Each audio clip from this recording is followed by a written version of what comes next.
was the philosophy, the mystery. Everybody says physics is, QED. This equation, F equals ma, and it's absolute.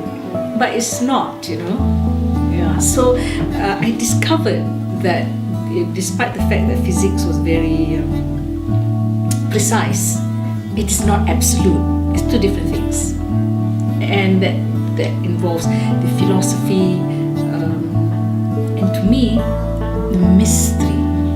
I don't know, the mystique, of the universe. And until today, nobody really knows what this universe is about. I'm not talking about consciousness and whatnot. It's a physical universe where there's such a big mystery. That is what motivated me.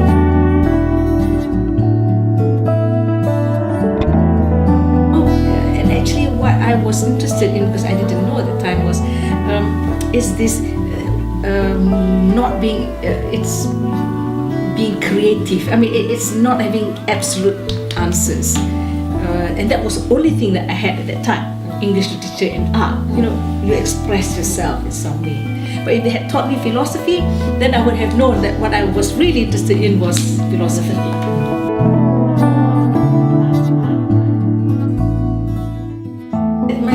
You look at it as a scientist, then of course space is a little bit unusual, but as a scientist, I think you have to be always aware that you're not there for the money. And in fact, that's why you do science.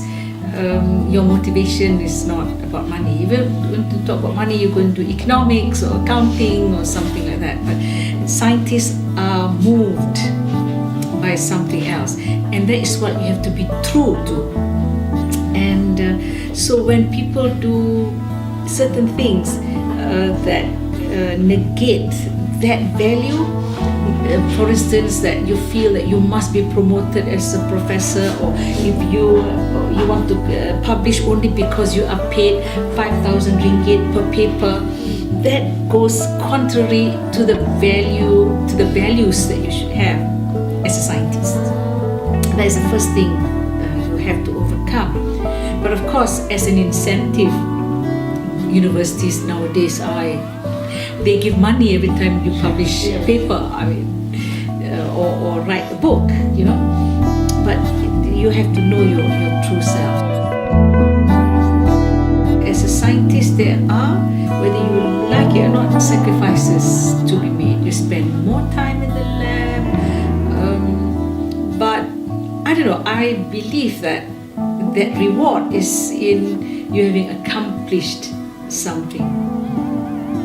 Not necessarily a Nobel Prize, and not all of us can get Nobel Prizes, but in somebody you teach, or even that paper that you write, it's been cited, or you go to a conference like you do now, present it, then your peers or somebody superior to you tell you what's wrong, and then you learn some more, and so on, it just goes on forever.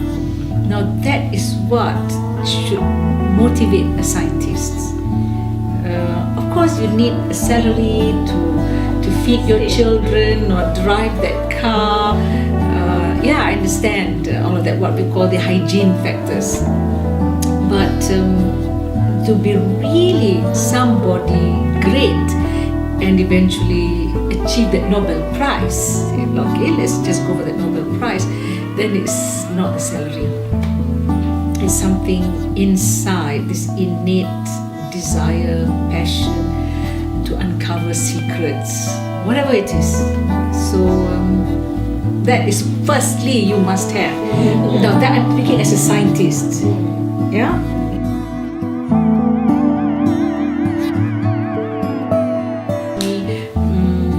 pain financially, but the good thing is you will overcome that pain mentally, because you decide I'm walking away. That's the word. You have to walk away no matter how much, because it's going to heal you in the end. That is that integrity that you need.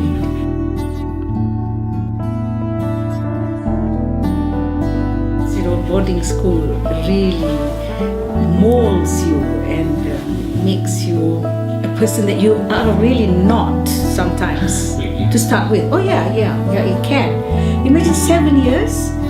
Your parents don't have that 100% 7 years influencing you.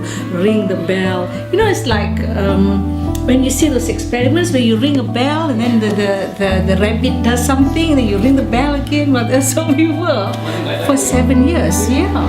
So I don't know nowadays what the boarding schools are like, but it really can transform you. I think that's what it's about.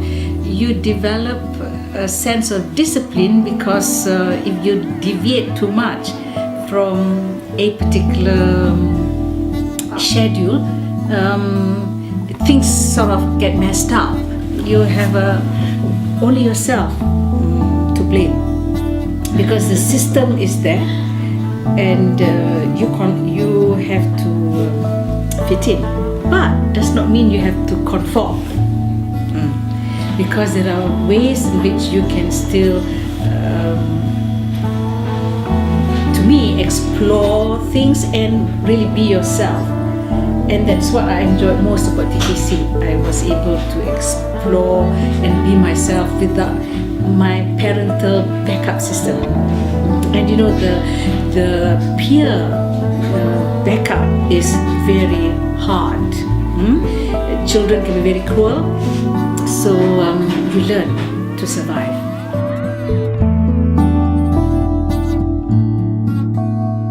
Yeah, it's a Malaysian mindset that we must change.